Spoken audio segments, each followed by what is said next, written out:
नमस्कार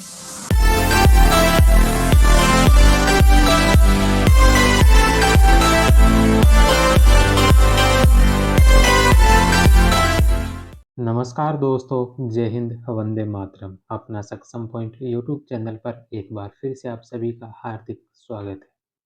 हम पढ़ रहे थे गणपत सिंह राजपूत सर के द्वारा शुरू की गई टेस्ट सीरीज सॉल्यूशन को, जिसमें हमारा आधुनिक भारतीय इतिहास के टेस्ट चल रहे थे।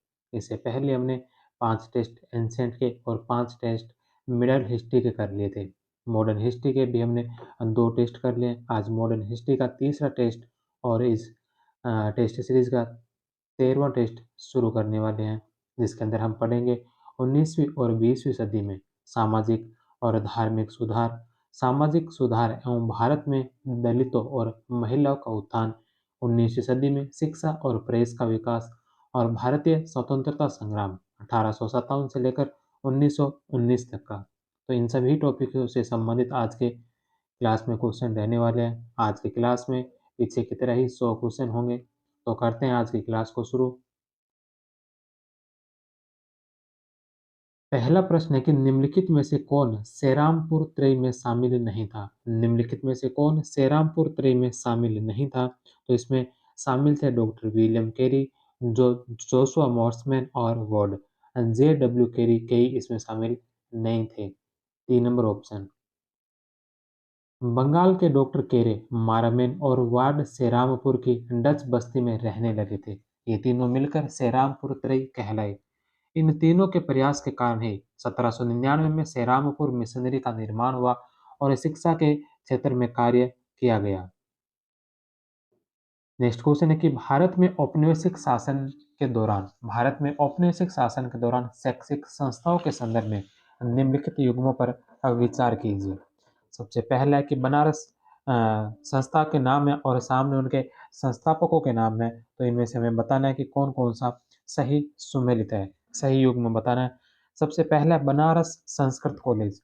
बनारस संस्कृत कॉलेज की स्थापना की गई थी जोनाथन डंकन के द्वारा, तो यह सही है। दूसरा कलकत्ता मदरसा।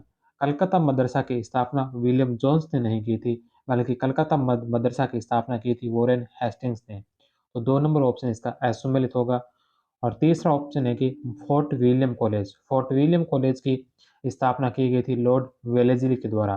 तो 3 नंबर ऑप्शन सही है। 1 और 3 इसका सही होगा। 1 और 3 2 नंबर ऑप्शन।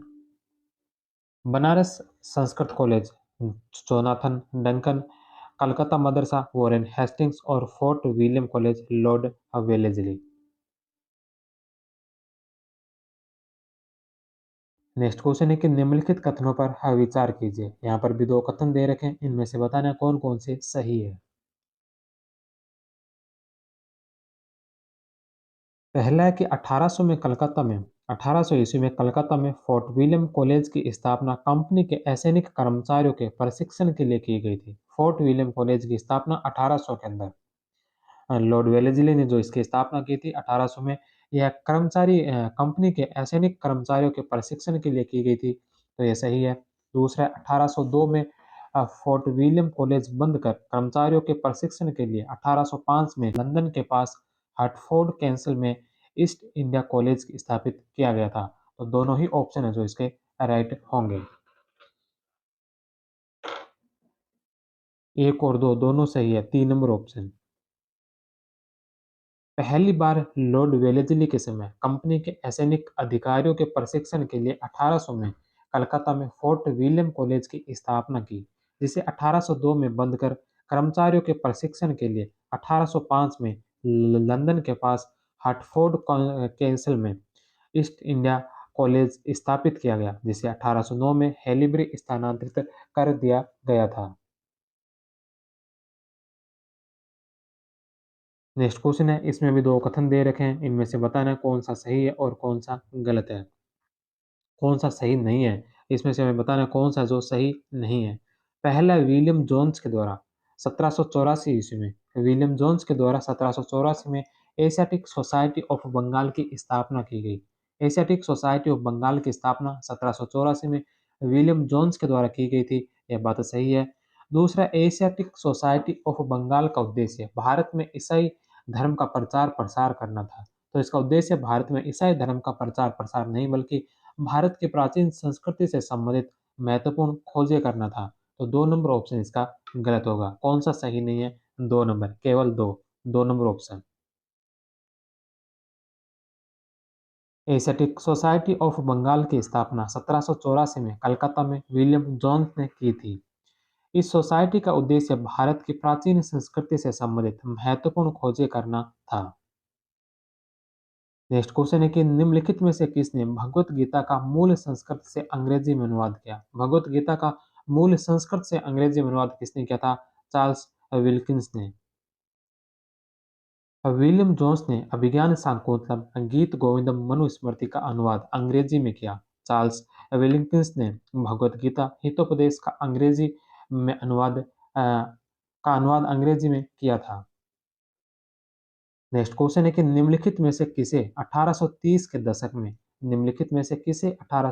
दशक में कंपनी ने बंगाल और बिहार के जिलों में देसी स्कूलों में शिक्षा की प्रगति पर रिपोर्ट तैयार करने का जिम्मा सौंपा था? 1830 के दशक में कंपनी ने बंगाल और बिहार के जिलों में देसी स्कूलों में शिक्षा की प्रगति पर रिपोर्ट तैयार करने का जिम्मा किसे सौंपा था? विलियम एडस को।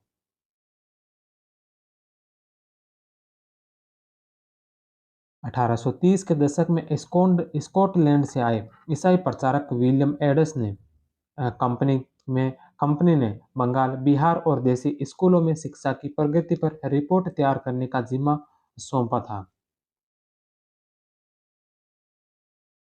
नेक्स्ट क्वेश्चन है कि वुड डिस्पैच के संदर्भ में निम्न कथनों पर विचार कीजिए। वुड डिस्पैच से संबंधित कौन कौन से कथन है इसमें से सही कथन कौन कौन से बताने?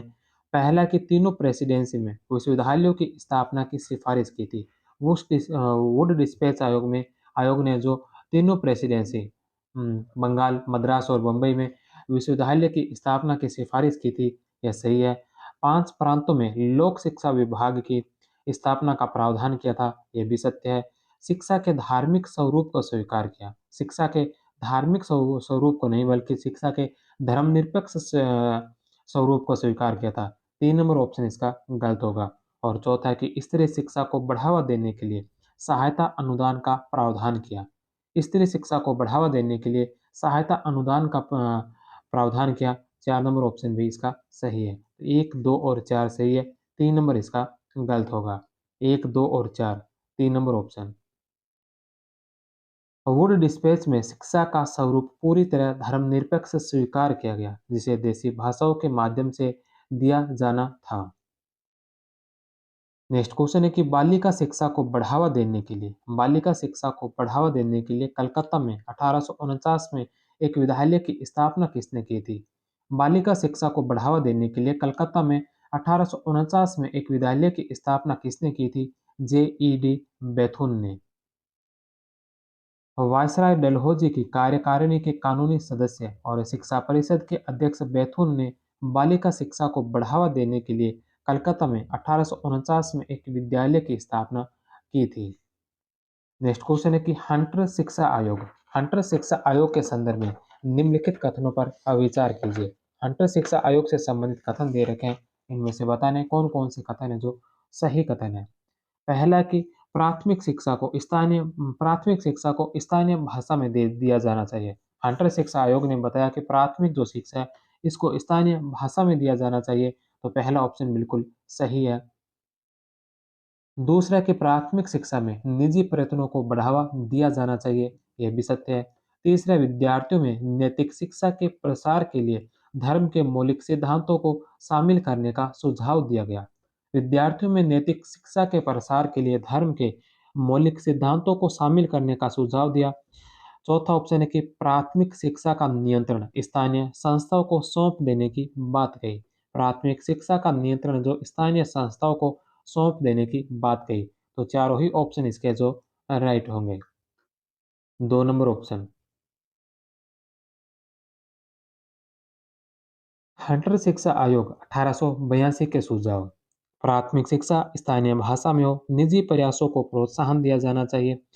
प्राथमिक शिक्षा स्थानीय सरकारों के नियंत्रण में हो, महिला शिक्षा पर चिंता जाहिर की। नैतिक शिक्षा के प्रसार के लिए धर्म के मौलिक सिद्धांतों को शामिल करने का सुझाव दिया था।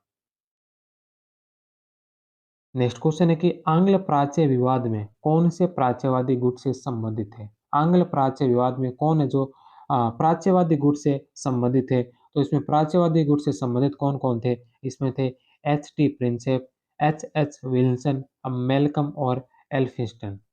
ये जो प्राच्यवादी प्राच्यवादी गुट से संबंधित थे 1, 2, 3 और 4। 3 number option. H T Prinsep, H H Wilson, Warren Hastings, Malcolm Elphinstone प्रमुख प्राच्यवादी थे। नेक्स्ट क्वेश्चन है कि चार्ल्स ग्रांट के संबंध में कौन सा कथन असत्य है? चार्ल्स ग्रांट के संबंध में कौन सा कथन है जो असत्य है?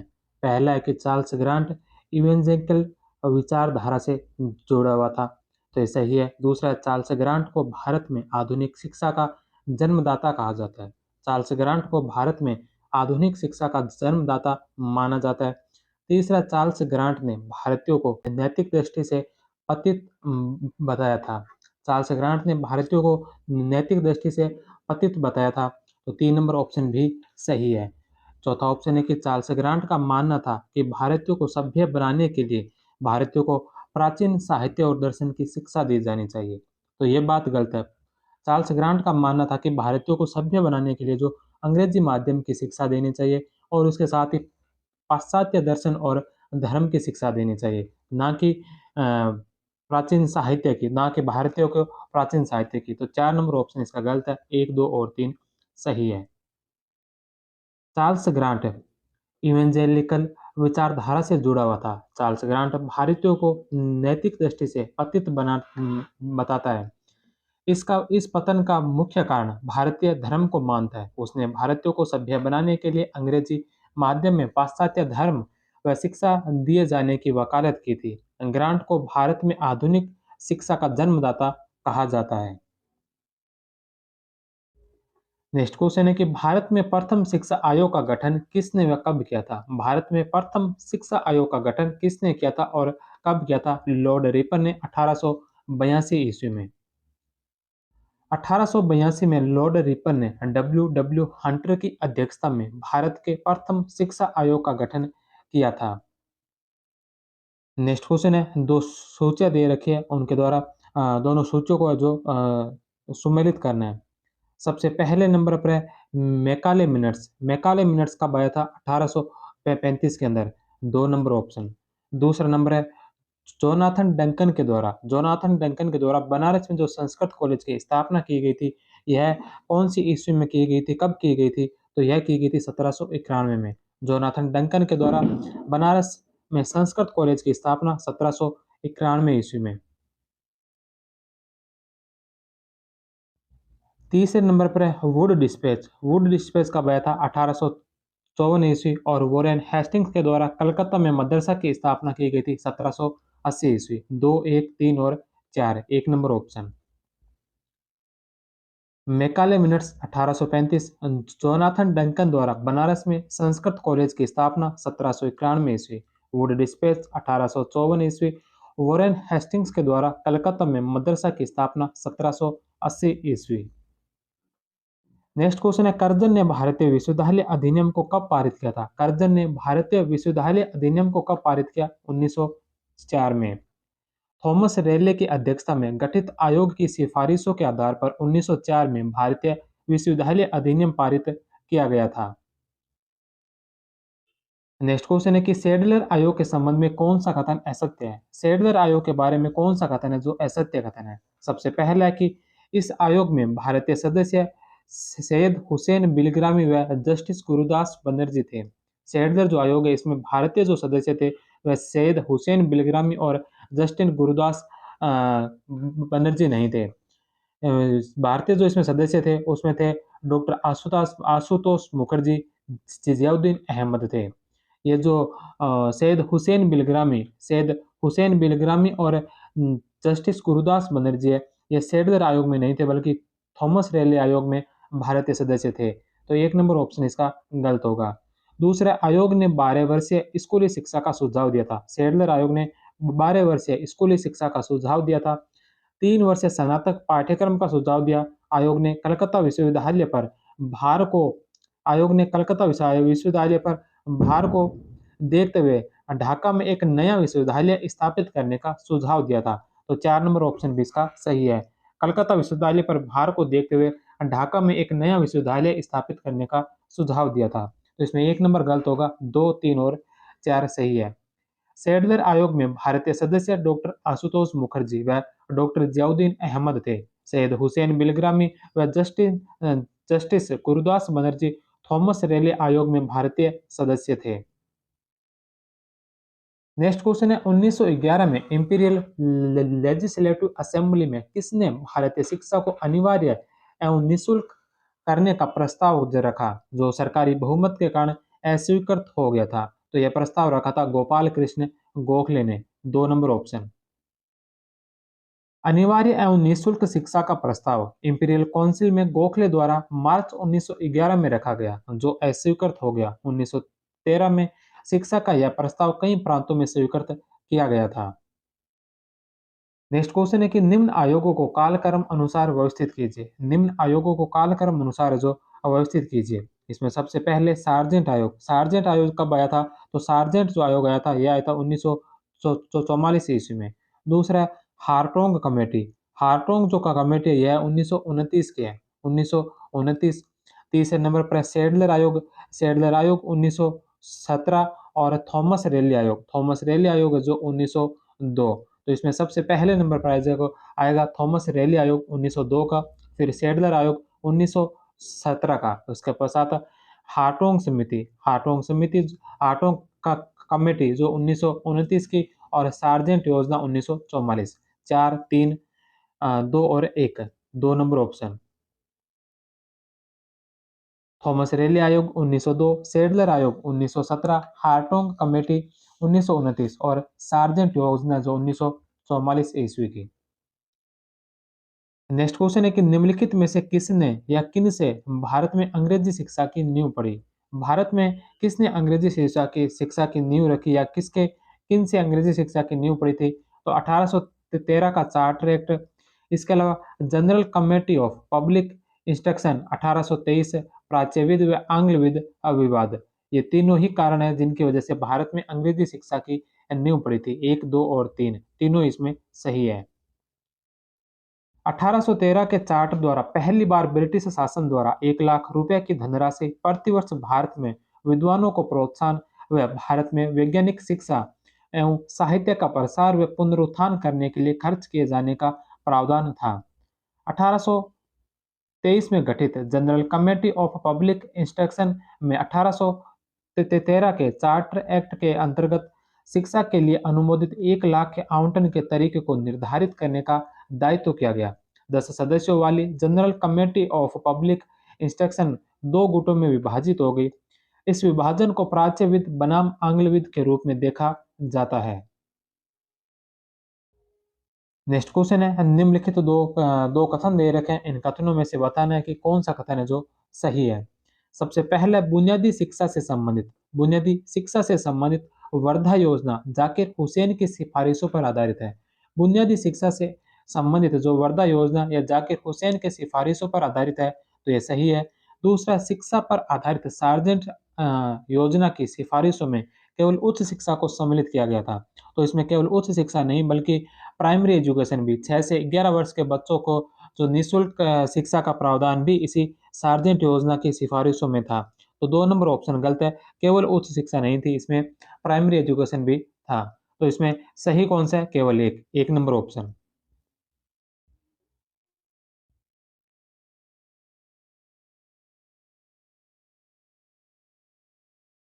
वर्धा में राष्ट्रीय शिक्षा सम्मेलन 1937 में हुआ। गांधी जी ने हरिजन पत्र में लिखे गए शिक्षा से संबंधित लेखों को एक योजना के रूप में पेश किया, जिसे वर्धा योजना के नाम से जाना जाता है। इस योजना का संकलन जाकिर हुसैन की सिफारिशों पर आधारित था। सार्जेंट योजना में 6 से 11 वर्ष के बच्चों के लिए निःशुल्क एवं अनिवार्य शिक्षा का प्रावधान था। 11 से 17 वर्ष के लिए इंटरमीडिएट खत्म करके सीनियर स्कूल में साहित्य अथवा व्यावसायिक शिक्षा इसके बाद 3 साल की स्नातक शिक्षा का प्रावधान था। नेक्स्ट क्वेश्चन है कि निम्नलिखित में से किसके द्वारा भारत में इंग्लैंड के प्रचलित नमूने पर अध्यापक प्रशिक्षण संस्थाओं की स्थापना की सिफारिशें की गई? निम्नलिखित में से किसके द्वारा भारत में इंग्लैंड के प्रचलित नमूने पर अध्यापक प्रशिक्षण संस्थानों की स्थापना की सिफारिश की गई थी? वुड डिस्पेच के द्वारा।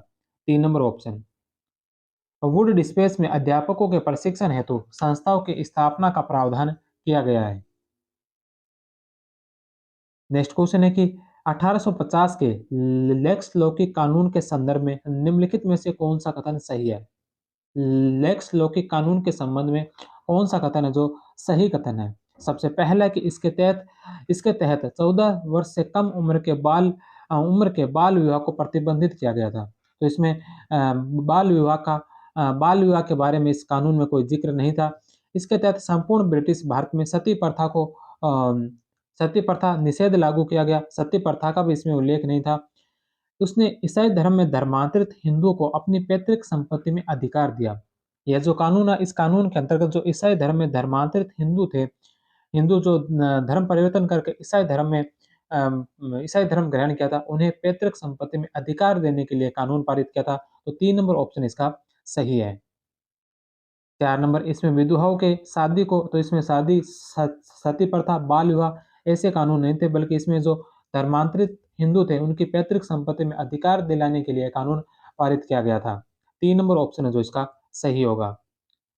डलहौजी के द्वारा लाया गया लेक्स लॉकी एक्ट 1850 में यह प्रावधान था कि धर्म परिवर्तित व्यक्ति को उसकी संपत्ति से बेदखल नहीं किया जा सकता। नेक्स्ट क्वेश्चन है कि निम्नलिखित में से किसने मानव जाति के लिए एक धर्म, एक जाति और एक ईश्वर का नारा दिया? किसने मानव जाति के लिए एक धर्म, एक जाति और एक ईश्वर का नारा दिया था? श्री नारायण गुरु के द्वारा। नारायण गुरु के द्वारा एक इंसान, एक जाति, एक धर्म और एक ईश्वर का नारा दिया गया था।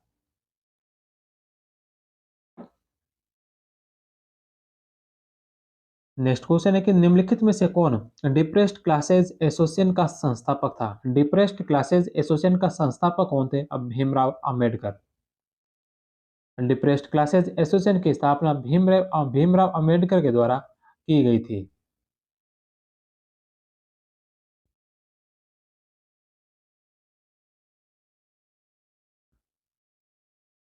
नेक्स्ट क्वेश्चन है कि भारतीय सामाजिक सम्मेलन इंडियन सोशल कॉन्फ्रेंस के संदर्भ में निम्न कथनों पर विचार कीजिए। 4 कथन दे रखे हैं, इनमें से कौन कौन से सही कथन है?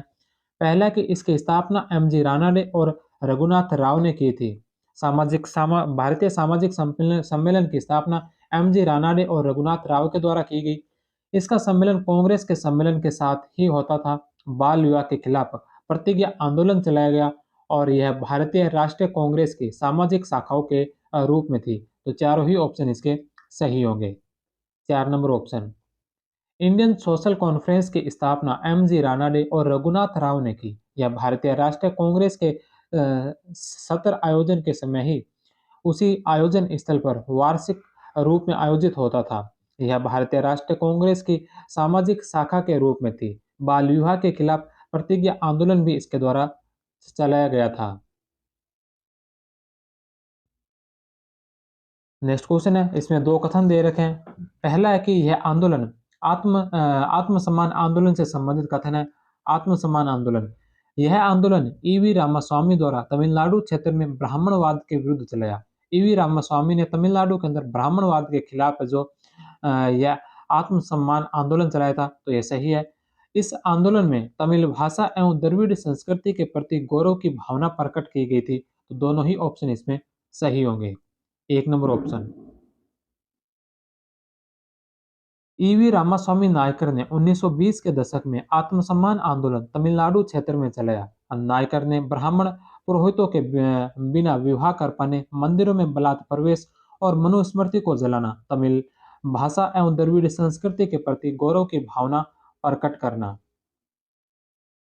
नेक्स्ट क्वेश्चन है कि 1891 ईस्वी में पारित एज ऑफ कंसेंट एक्ट, 1891 में पारित एज ऑफ कंसेंट एक्ट जिसमें विवाह की न्यूनतम आयु का निर्धारण किया गया, इस कानून का किस राष्ट्रवादी ने विरोध किया? 1891 में पारित एज ऑफ कंसेंट एक्ट जिसमें विवाह की न्यूनतम आयु का निर्धारण किया गया था? इस कानून का कौन से राष्ट्रवादी ने विरोध किया था? बाल गंगाधर तिलक ने। 3 नंबर ऑप्शन। सम्मति आयोग अधिनियम 1891 भारतीय सामाजिक सुधारक पारसी बहराम जी मालाबरी के प्रयत्नों से पारित हुआ। इसके माध्यम से लड़कियों की विवाह की न्यूनतम आयु 12 वर्ष कर दी। तिलक का मानना था कि भारतीयों के लिए सुधार भारतीयों द्वारा ही होने चाहिए।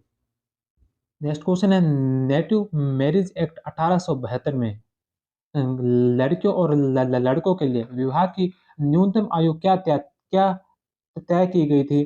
तो लड़कियों के लिए 14 वर्ष और लड़कों के लिए जो 18 वर्ष तय की गई थी। 1 नंबर ऑप्शन।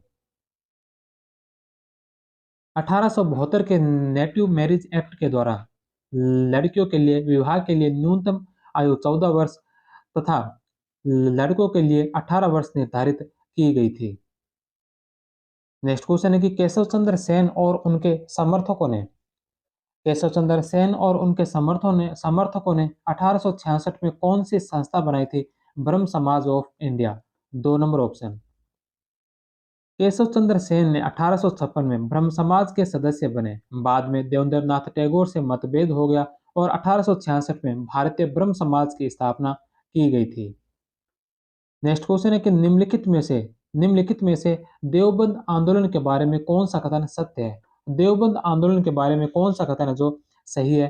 पहला, यह देवबंद में 1866 में शुरू हुआ था, तो यह सही है। यह आंदोलन अंग्रेजी शिक्षा एवं पाश्चात्य संस्कृति का कटु आलोचक था। देवबंद आंदोलन जो अंग्रेजी शिक्षा और पाश्चात्य संस्कृति का कटु आलोचक था, तो यह भी सत्य है। यह कांग्रेस विरोधी था, तो यह कांग्रेस विरोधी नहीं था, बल्कि कांग्रेस को समर्थन दिया गया था और उसके साथ ही मिलकर ब्रिटिश शासन को समाप्त किया जा सके। तो 3 नंबर ऑप्शन इसका गलत है। यह विरोधी नहीं था, बल्कि कांग्रेस का इसने साथ दिया था। इसके संस्थापक मोहम्मद कासिम ननोतवी व रशीद अहमद गंगोई थे, तो यह बात भी सही है। तो इसमें सत्य कथन पूछे 1, 2 और 4। 1, 2 और 4, 3 नंबर ऑप्शन। देवबंद आंदोलन 1866 में मोहम्मद कासिम ननोतवी व रशीद अहमद गंगोही के द्वारा शुरू किया गया। यह आंदोलन इस्लाम का मौलिक स्वरूप बनाए रखना चाहता था तथा अंग्रेजी शिक्षा एवं पाश्चात्य संस्कृति का कटु आलोचक था। कांग्रेस को समर्थन दिया ताकि इसके साथ मिलकर ब्रिटिश शासन को समाप्त किया जा सके। नेक्स्ट क्वेश्चन है, राजमुंद्री सोशल रिफॉर्म एसोसिएशन की स्थापना किसने की थी? वीरेशलिंगम पुंतलू ने। 1878 में कुंदुगरी वीरेशलिंगम पुंतलू के द्वारा राजमुंद्री सोशल रिफॉर्म एसोसिएशन की स्थापना की गई, जिसका मुख्य उद्देश्य विधवा विवाह को बढ़ावा देना था।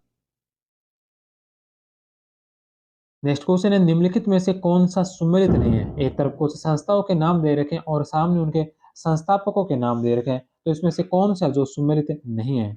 सबसे पहला है पूना सेवा सदन। पूना सेवा सदन की स्थापना की गई थी रमाबाई रानाडे के द्वारा, तो 1 नंबर ऑप्शन सही है। सेवा समिति की स्थापना पंडित हृदयनाथ कुंजरू के द्वारा की गई थी।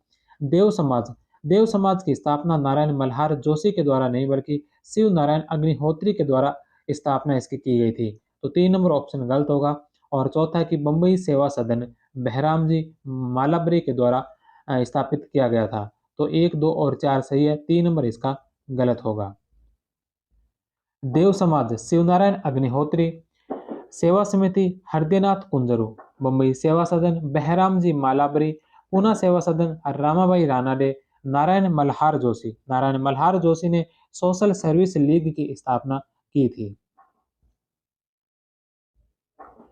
नेक्स्ट क्वेश्चन है कि भारत में महिलाओं का प्रथम अखिल भारतीय महिला संगठन भारतीय स्त्री महामंडल की स्थापना किसके द्वारा की गई? भारत में महिलाओं का प्रथम अखिल भारतीय महिला संगठन भारत स्त्री महामंडल की स्थापना किसके द्वारा की गई? सरला देवी चौधरा ने। 2 नंबर ऑप्शन। 1910 में सरला देवी द्वारा इलाहाबाद में प्रथम अखिल भारतीय महिला संगठन भारत स्त्री महामंडल की स्थापना की गई थी। नेक्स्ट क्वेश्चन है, भारत धर्म महामंडल के संबंध में निम्नलिखित कथनों पर विचार कीजिए और इनमें से बताइए कौन कौन से कथन है जो सही है। पहला कि इसका लक्ष्य सुधारवादी आंदोलनों की शिक्षाओं के विरुद्ध हिंदू धर्म की रक्षा करना था। भारत धर्म महामंडल का जो मुख्य लक्ष्य था, यह सुधारवादी आंदोलनों की शिक्षाओं के विरुद्ध हिंदू धर्म की रक्षा करना था, तो ये सही है। इसकी स्थापना पंडित मदन मोहन मालवीय के द्वारा नहीं बल्कि इसकी स्थापना की गई थी दीनदयाल शर्मा के द्वारा। दीनदयाल शर्मा के द्वारा जो इसकी स्थापना की गई थी, पंडित मदन मोहन मालवीय नहीं। 2 नंबर इसका गलत होगा। सही कौन सा है? केवल एक। 1 नंबर ऑप्शन। भारत धर्म महामंडल की स्थापना दीनदयाल शर्मा के द्वारा की गई। यह संगठन सनातन धर्म के बचाव से जुड़ा था। इसने ब्रह्म समाज रामकृष्ण मिशन की शिक्षाओं का विरोध किया था। नेक्स्ट क्वेश्चन है, हरिजन सेवक संघ के प्रथम अध्यक्ष कौन थे? हरिजन सेवक संघ के प्रथम अध्यक्ष कौन थे? G D Birla. 1932 में गांधी जी ने भारतीय अस्पृश्यता लीग की स्थापना की, जिसका अध्यक्ष जी डी बिड़ला को बनाया गया, जबकि सचिव ठक्कर बप्पा को बनाया। 1933 में इस संस्था का नाम बदलकर हरिजन सेवक संघ रख दिया गया था। नेक्स्ट क्वेश्चन है कि पश्चिमी भारत में महत्वपूर्ण सामाजिक धार्मिक सुधारक गोपाल हरि देशमुख के संबंध में कौन सा कथन सत्य है? पहला कि प्रभाकर पत्रिका में सामयिक सामाजिक व राजनीतिक समस्याओं पर लेख लिखे जो सतपत्र नाम से प्रसिद्ध हुए थे, तो ये सही है। गोपाल हरि देशमुख के द्वारा प्रभाकर पत्रिका में सामयिक सामाजिक व राजनीतिक समस्याओं पर लेख लिखे थे जो सतपत्रे नाम से प्रसिद्ध हुए थे। दूसरा कि उनका मानना था कि अगर धर्म सामाजिक सुधार की अनुमति नहीं देता है तो उसे बदल दिया जाना चाहिए, क्योंकि धर्म को मनुष्य ने ही बनाया है। तो दोनों ही ऑप्शन उनसे संबंधित सही है। 1 और 2 दोनों सही। 3 नंबर ऑप्शन। पश्चिमी भारत के महत्वपूर्ण धार्मिक सुधारक गोपाल हरि देशमुख, जो लोकहितवादी के नाम से प्रसिद्ध थे, उन्होंने 1848 में प्रभाकर पत्रिका में सामाजिक व राजनीतिक समस्याओं पर लेख लिखे जो सतपत्रे नाम से प्रसिद्ध हुए थे। नेक्स्ट क्वेश्चन है कि ईश्वर चंद्र विद्यासागर के संबंध में कौन से कथन सत्य है? ईश्वर चंद्र विद्यासागर से संबंधित कौन कौन से कथन सत्य है? पहला कि ईश्वर चंद्र के प्रयासों से 1855 में विधवा पुनर्विवाह अधिनियम पारित किया गया। विधवा पुनर्विवाह अधिनियम जो पारित हुआ था वह ईश्वर चंद्र विद्यासागर के प्रयासों से पारित हुआ था, लेकिन ये 1855 में नहीं हुआ था, 1856 ईस्वी में हुआ था। 1856 में ईश्वर चंद्र विद्यासागर के प्रयासों से विधवा पुनर्विवाह अधिनियम पारित हुआ था। तो 1 नंबर ऑप्शन इसका गलत है।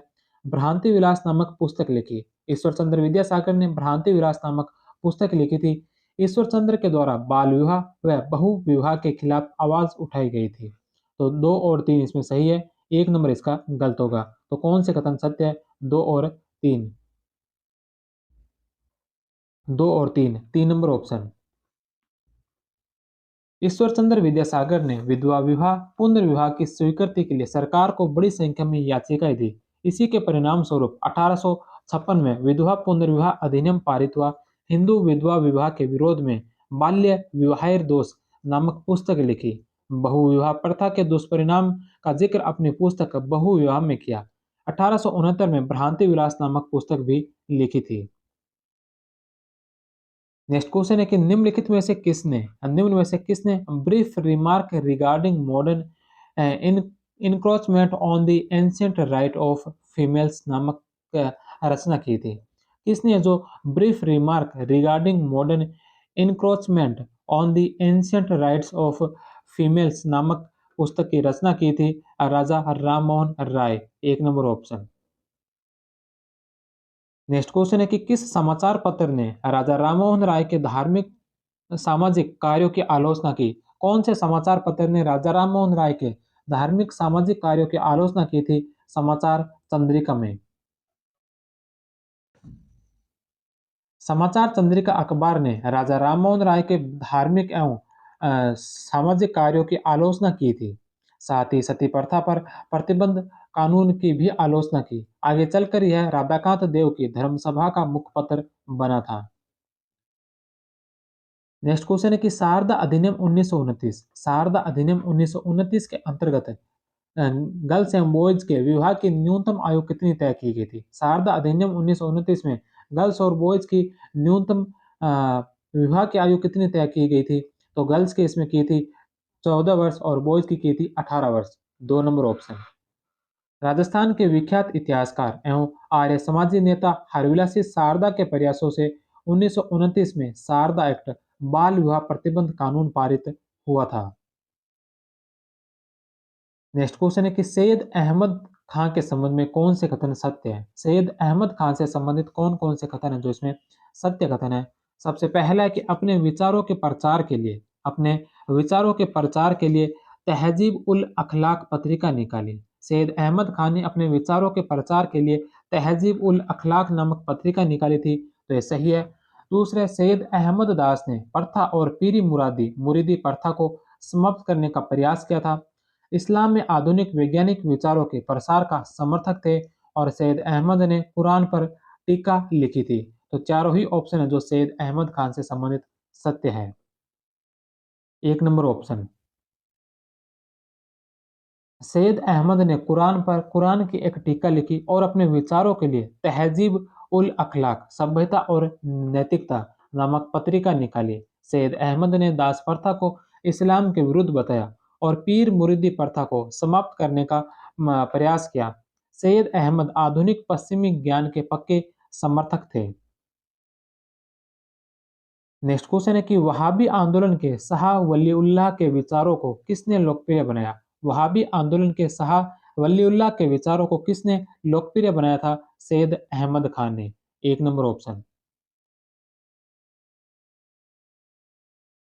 वहाबी आंदोलन शाह उल्लाह दहलवी द्वारा आरंभ किया गया। यह आंदोलन इस्लाम को बाहरी तत्वों से मुक्त रखकर उसे मूल में रखना चाहता था। सैयद अहमद बरेलवी ने पंजाब में सिखों के विरुद्ध जिहाद घोषित किया था। नेक्स्ट क्वेश्चन है यूनाइटेड इंडिया पैट्रियाटिक एसोसिएशन की स्थापना सैयद अहमद खान ने किसके साथ मिलकर और कब की थी? तो शिव प्रसाद के साथ मिलकर 1888 में इसकी स्थापना की गई थी। वर्ष 1888 में बनारस के राजा शिव प्रसाद के साथ मिलकर सैयद अहमद ने कांग्रेस के विरोध में यह संस्था 1888 में स्थापित की थी।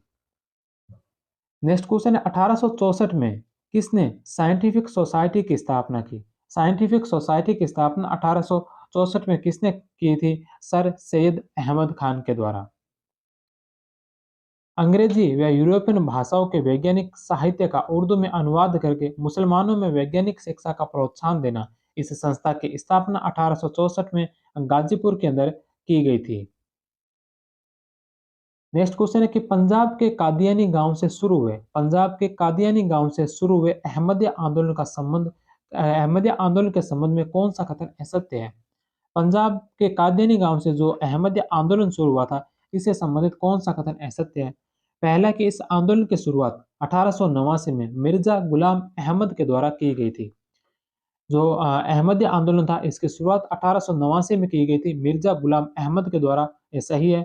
मिर्जा गुलाम अहमद ने अपने सिद्धांतों की व्याख्या के लिए मिर्जा गुलाम अहमद ने अपने सिद्धांतों की व्याख्या के लिए बहरीन ए अहमदिया पुस्तक लिखी थी। तो 2 नंबर ऑप्शन भी इसका सही है। तीसरा कि यह आंदोलन जिहाद का समर्थक व पाश्चात्य शिक्षा का विरोधी था। तो यह बात गलत है, यह जिहाद का समर्थक नहीं बल्कि यह जिहाद का विरोधी था और पाश्चात्य जो शिक्षा था उसका समर्थक था। पाश्चात्य शिक्षा का समर्थक था और जिहाद का विरोधी था। 3 नंबर ऑप्शन इसका गलत होगा। चौथा कि मिर्जा गुलाम अहमद ने स्वयं को मुस्लिम पुनर्जागरण का ध्वजधारी तथा कृष्ण का अवतार कहा। मिर्जा गुलाम अहमद ने स्वयं को मुस्लिम पुनर्जागरण का ध्वजधारी और कृष्ण का अवतार कहा था। तो 4 नंबर ऑप्शन भी इसमें सही होगा। तो इसमें असत्य कथन पूछा था 3 नंबर ऑप्शन। अहमदिया आंदोलन की शुरुआत 1889 में पंजाब के कादिरी नामक गांव स्थान से मिर्जा गुलाम अहमद ने शुरू की थी। मिर्जा गुलाम ने स्वयं को मुस्लिम पुनर्जागरण का ध्वजधारी तथा कृष्ण का अवतार कहा। अपने सिद्धांतों की व्याख्या के लिए बहरीन ए अहमदिया पुस्तक लिखी। इस आंदोलन ने जिहाद का विरोध किया तथा पाश्चात्य शिक्षा का समर्थन किया था। नेक्स्ट क्वेश्चन है कि इनमें से कौन फराजी आंदोलन से संबंधित नहीं था? कौन है जो इसमें से फराजी आंदोलन से संबंधित नहीं था? तो फराजी आंदोलन से संबंधित है हाजी शरीयतुल्लाह, दुदू मियाँ और नया मियाँ, ये तीनों फ़राज़ी आंदोलन से संबंधित थे। टिटू मियाँ इससे संबंधित नहीं थे। फ़राज़ी आंदोलन के प्रवर्तक हाजी शरीयतुल्लाह दुदू मियाँ थे। नया मियाँ बाद में उत्तराधिकारी हुए थे। नेक्स्ट क्वेश्चन है कि वेद समाज जो केशव चंद्र सेन की पहल पर 1864 में मद्रास में स्थापित हुआ था। वेद समाज जो केशव चंद्र सेन की पहल पर 1864 में मद्रास में स्थापित हुआ था, उसी को दोबारा 1871 में ब्रह्म समाज ऑफ साउथ इंडिया के नाम से किसने चलाया था? श्री धरलू नायडू के द्वारा। 3 नंबर ऑप्शन। केशव चंद्र सेन की मिशनरी गतिविधियों के परिणाम स्वरूप 1864 में मद्रास में वेद समाज की स्थापना हुई। श्री धरालू नायडू ने 1871 में इसे पुनः संगठित करते हुए इसका नाम ब्रह्म समाज ऑफ साउथ इंडिया रखा गया था।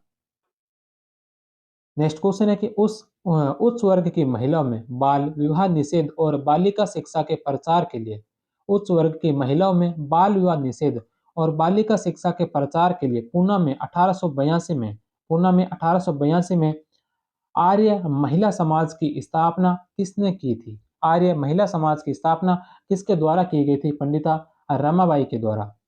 रमाबाई ने 1882 में आर्य महिला समाज की स्थापना की। रमाबाई की विधवा विवाह पर लिखी गई पुस्तक the high cast Hindu women प्रसिद्ध है। नेक्स्ट क्वेश्चन है कि राजा राम मोहन राय के बारे में निम्नलिखित कथनों को पढ़िए और गलत कथन चुनिए।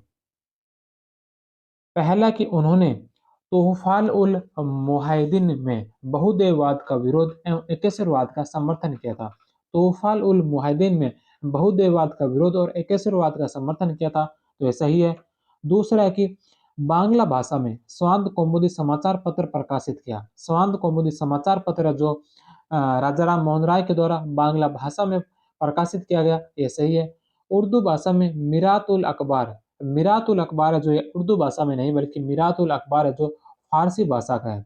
मिरातुल अखबार फारसी भाषा में प्रकाशन किया था, ना कि उर्दू भाषा में। 3 नंबर ऑप्शन गलत है। और चौथा है कि हिंदी में बंगदूत नामक समाचार पत्र निकाला था। हिंदी में बंगदूत, फारसी में मिरातुल अखबार और बांग्ला में स्वांद कौमुदी समाचार पत्र प्रकाशित किए थे। 3 नंबर इसमें असत्य होगा। राय ने फारसी भाषा में मिरातुल अखबार का प्रकाशन किया था। नेक्स्ट क्वेश्चन है कि निम्नलिखित में से कौन सा कथन सही है? कौन सा कथन इसमें से सत्य है? पहला कि ताराबाई शिंदे ने 1883 में स्त्री पुरुष तुलना पुस्तक की रचना की। स्त्री पुरुष तुलना पुस्तक की जो रचना ताराबाई शिंदे के द्वारा की गई थी, यह 1883 में नहीं बल्कि 1882 में की गई थी, इसलिए 1 नंबर ऑप्शन इसका गलत होगा। दूसरा है पंडिता रमाबाई ने 1887 में विधवा विवाह पर the high cast Hindu women पुस्तक लिखी। पंडिता रमाबाई के द्वारा 1887 में विधवा विवाह पर the high cast Hindu women पुस्तक लिखी गई थी, तो 2 नंबर ऑप्शन इसका सही होगा। केवल 2, 3 नंबर ऑप्शन। नेक्स्ट क्वेश्चन है कि 1906 में बम्बई में डिप्रेस्ड क्लासेज मिशन सोसाइटी की स्थापना किसके द्वारा की गई? 1906 में बम्बई में डिप्रेस्ड क्लासेज मिशन सोसाइटी की स्थापना किसके द्वारा की गई? वी आर सिंधे के द्वारा। 1906 में वी आर सिंधे द्वारा बम्बई में डिप्रेस्ड क्लासेज मिशन सोसाइटी की स्थापना की गई थी।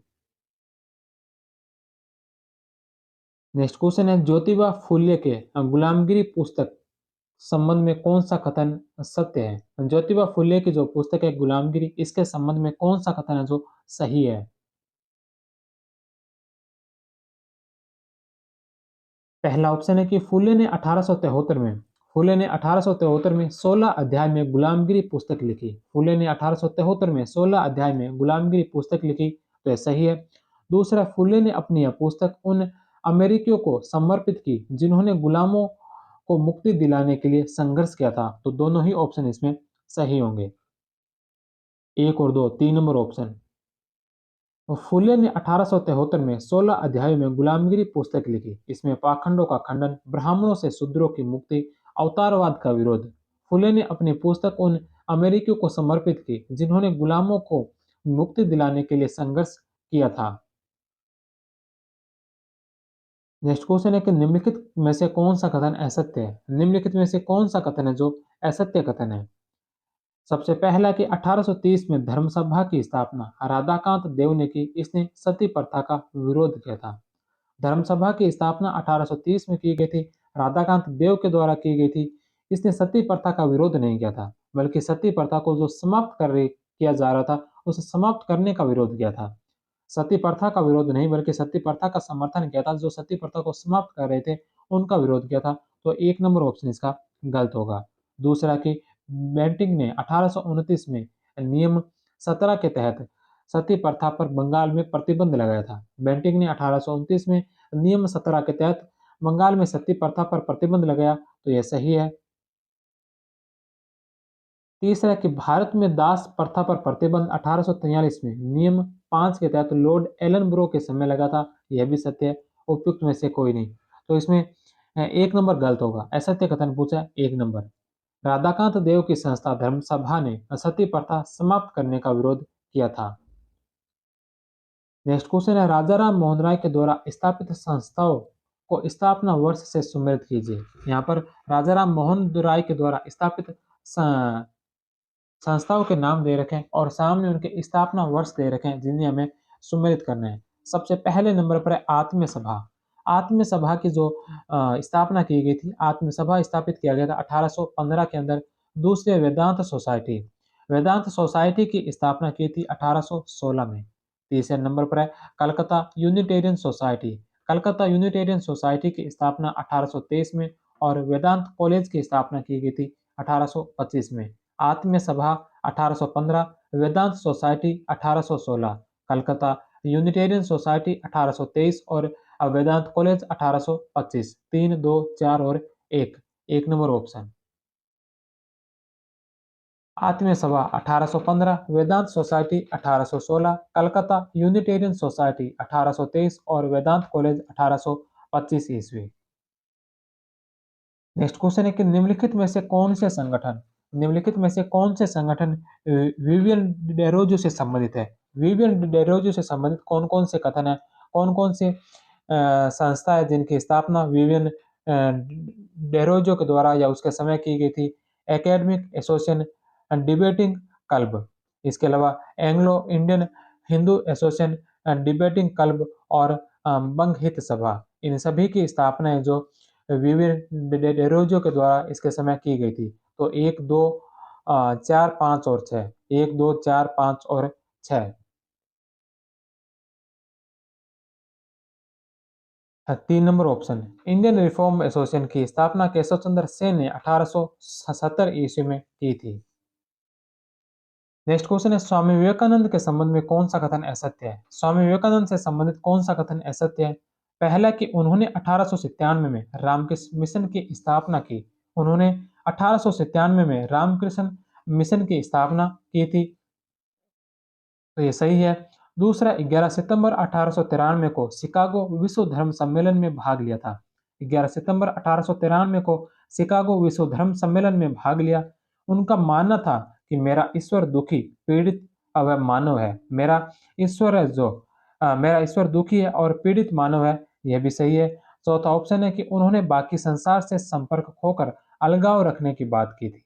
तो उन्होंने अलगाव रखने की बात नहीं की थी। उन्होंने जो संपर्क खोने वाली जो बात थी, उस बात का उन्होंने विरोध किया था, आलोचना की थी। तो 4 नंबर ऑप्शन इसका गलत होगा। स्वामी जी ने भारतीयों के इस बात की आलोचना की कि वे बाकी संसार से संपर्क खोकर गतिहीन व जड़ बन गए हैं। दुनिया के सभी दूसरे राष्ट्रों से अलगाव को उन्होंने हमारे पतन का प्रमुख कारण माना था। नेक्स्ट क्वेश्चन है कि जब तक भारत में करोड़ों लोग भूख और अज्ञान से ग्रसित होकर जीवन व्यतीत कर रहे हैं, जब तक भारत में करोड़ों लोग भूख और अज्ञान से ग्रसित होकर जीवन व्यतीत कर रहे हैं, तब तक मैं प्रत्येक उस व्यक्ति को देशद्रोही समझूंगा जो उनके खर्च से शिक्षित होने के बाद उनके प्रति तनिक भी ध्यान नहीं देता है। यह कथन किसने कहा था? स्वामी विवेकानंद ने। नेक्स्ट क्वेश्चन है कि ब्रह्म समाज के बारे में निम्नलिखित में से कौन से कथन सही है? ब्रह्म समाज के बारे में कौन कौन से कथन सत्य है? इन्होंने मूर्ति पूजा का विरोध किया था। ब्रह्म समाज ने मूर्ति पूजा का विरोध किया था। धार्मिक ग्रंथों की व्याख्या के लिए इसने पुरोहित वर्ग को अस्वीकार किया। धार्मिक ग्रंथों की व्याख्या के लिए इसने पुरोहित वर्ग को अस्वीकार किया था। बहुदेववाद का विरोध व उसके स्थान पर एकेश्वरवाद में विश्वास। तो तीनों ही ऑप्शन है जो ब्रह्म समाज से संबंधित सत्य कथन है। राय ने मूर्ति पूजा की, पुरोहितवाद और बहुदेववाद की निंदा और एकेश्वरवाद का समर्थन किया था।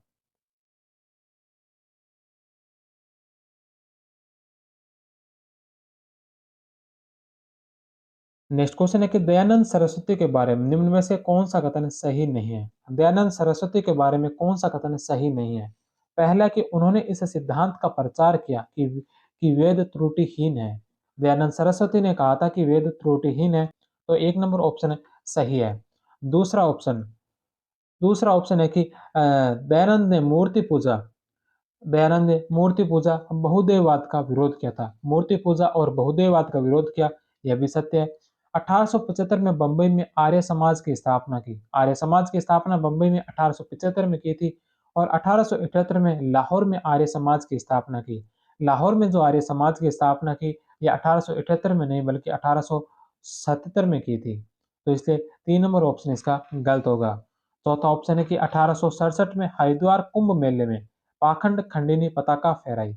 1867 के हरिद्वार कुंभ मेले में पाखंड खंडिनी पताका फहराई, तो 4 नंबर ऑप्शन भी इसका सही है। 1, 2 और 4 सही है, 3 नंबर इसका गलत होगा।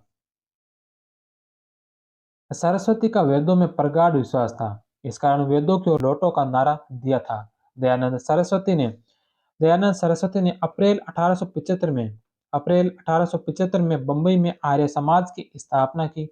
संस्था उत्तर पश्चिमी भारत में विशेष रूप से लोकप्रिय हुई। 1877 में लाहौर में आर्य समाज की स्थापना की गई थी। नेक्स्ट क्वेश्चन है थियोसॉफिकल सोसाइटी। थियोसॉफिकल सोसाइटी के संबंध में कौन सा कथन असत्य है? थियोसॉफिकल सोसाइटी से संबंधित कौन सा कथन असत्य कथन है? पहला ऑप्शन है कि थियोसॉफिस्ट किसी धर्म और ईश्वर की किसी खास अवधारणा से बंधा है। थियोसॉफिस्ट किसी धर्म और ईश्वर की किसी खास अवधारणा से बंधा है, तो यही बात है जो गलत है। यह किसी धर्म के किसी खास अवधारणा से नहीं बंधा है, बल्कि यह भारत में हिंदुत्व, पारसी, बौद्ध मत सभी मतों को पुनर्स्थापित करने से संबंधित था।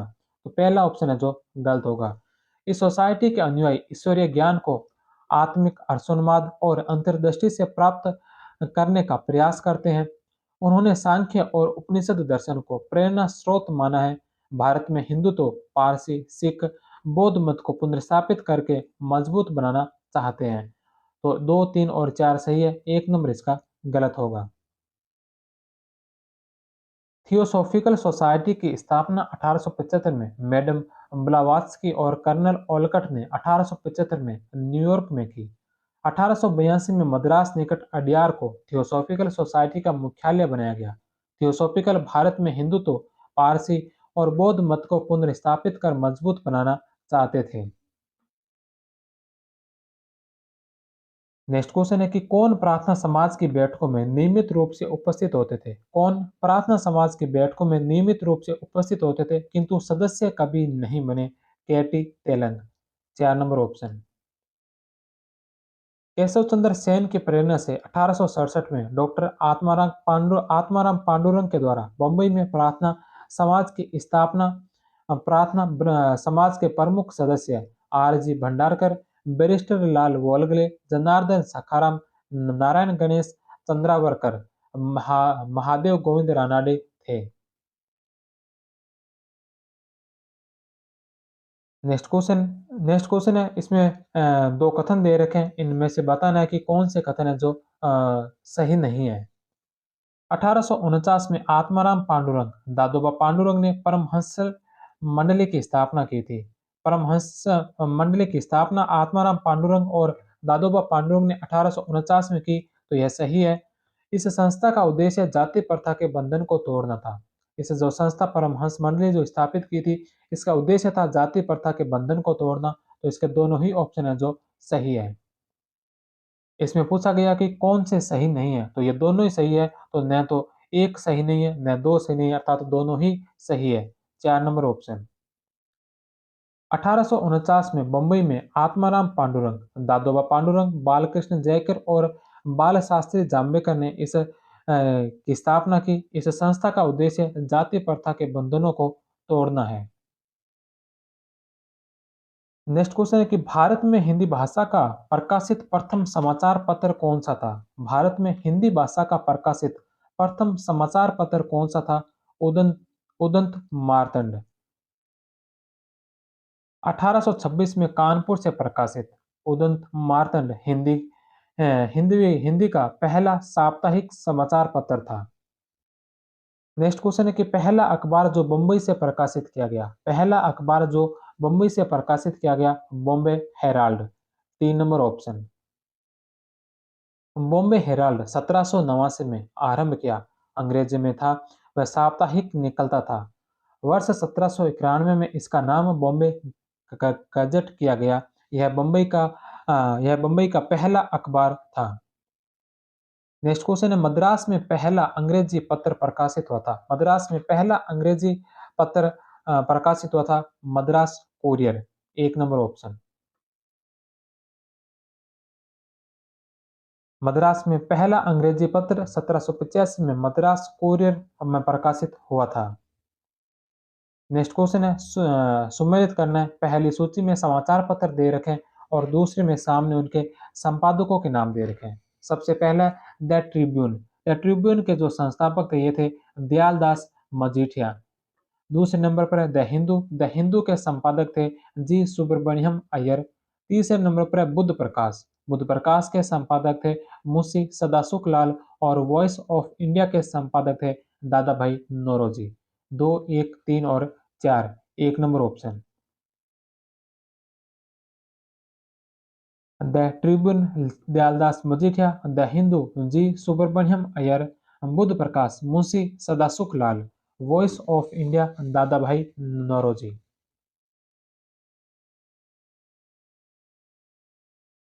नेक्स्ट क्वेश्चन है कि कौन सी निम्नलिखित में से कौन सी पत्रिका सुमेलित नहीं है? कौन सी पत्रिका सुमेलित नहीं है?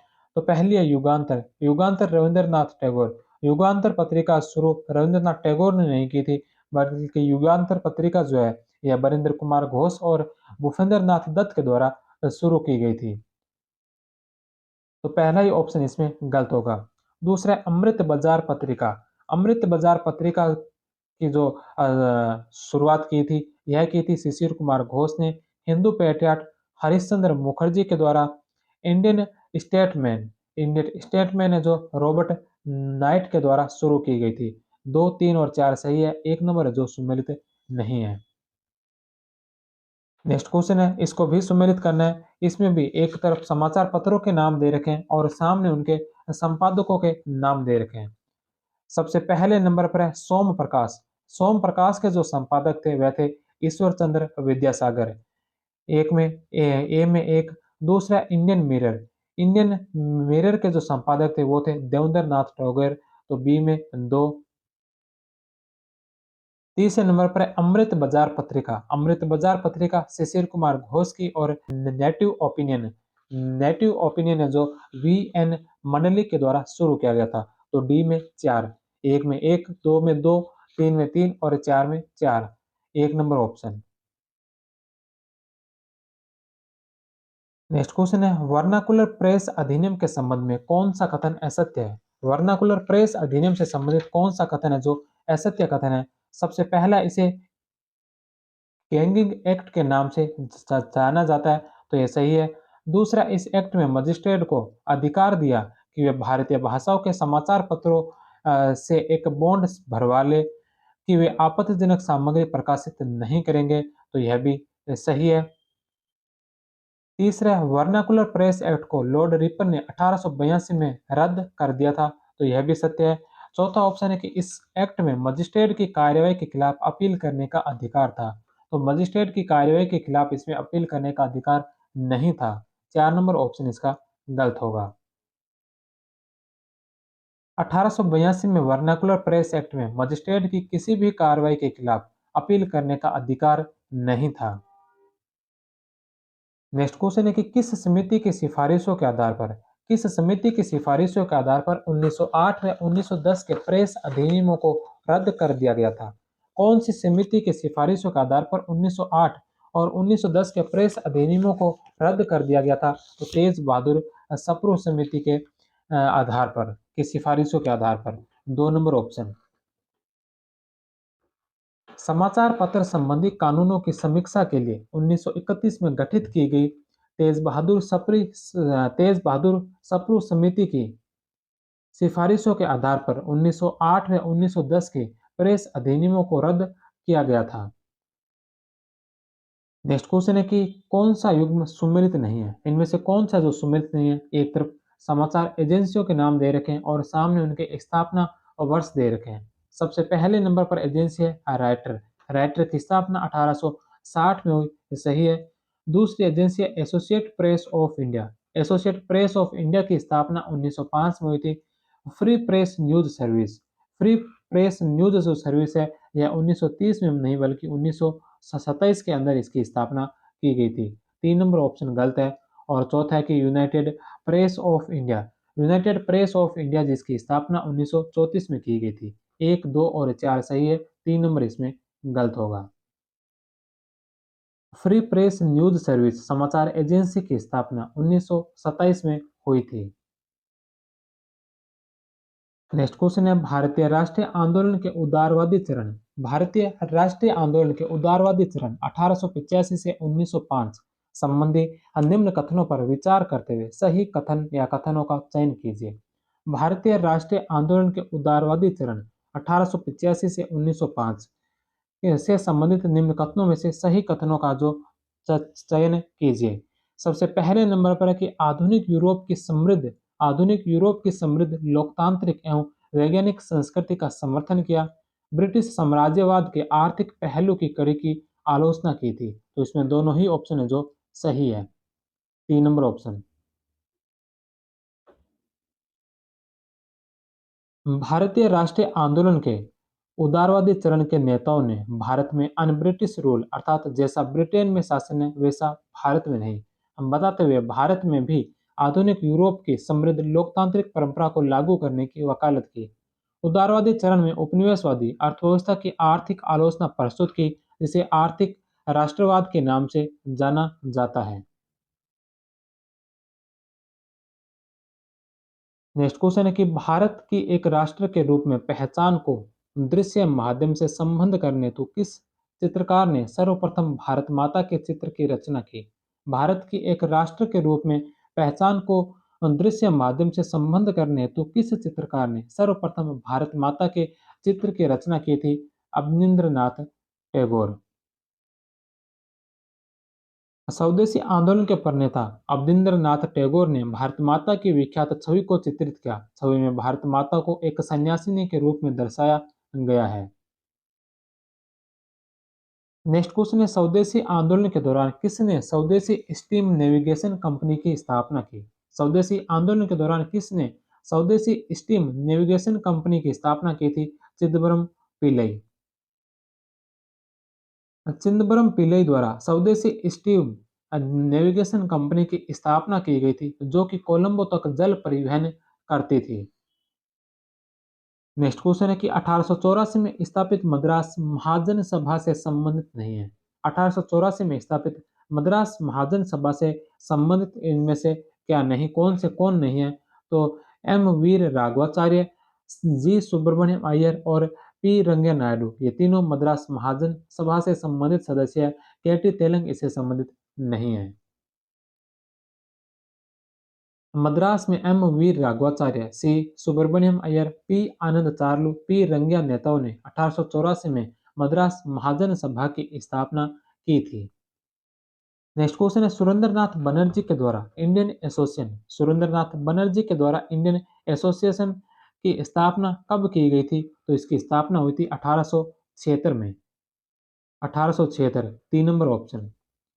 1876 में सुरेंद्रनाथ बनर्जी आनंद मोहन बोस के द्वारा कलकत्ता में इंडियन एसोसिएशन की स्थापना की गई थी। नेक्स्ट क्वेश्चन है, सुमेलित करने। एक तरफ राजनीतिक संगठनों के नाम है और दूसरी तरफ उनकी स्थापना के वर्ष दे रखे हैं। सबसे पहला जो संगठन है वो है पूना सार्वजनिक सभा। पूना सार्वजनिक सभा की स्थापना कब की गई थी? 1870 में। दूसरा है land holders society. Land holders society की स्थापना 1838 में। British Indian association. British Indian association 1851 में और बॉम्बे एसोसिएशन 1852 में। एक, दो, चार और तीन। एक नंबर ऑप्शन।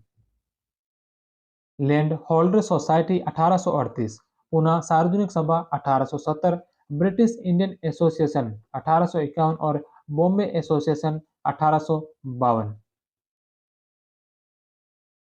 नेक्स्ट क्वेश्चन है कि निम्नलिखित में से किसने कांग्रेस के नरमपंथी राजनीतिक विचारधारा की आलोचना करते हुए किसने कांग्रेस के नरमपंथी राजनीतिक विचारधारा की आलोचना करते हुए new lamps for old new lamps for old शीर्षक से लेख प्रकाशित किए थे?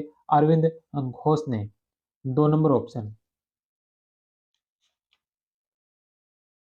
अरविंद घोष ने मुंबई से प्रकाशित होने वाली इंदु प्रकाश में न्यू लैप्स फॉर ओल्ड शीर्षक के अंतर्गत लेखों की एक श्रृंखला प्रकाशित कर नरम पंथों की भीख मंगनीति पर प्रहार किया था।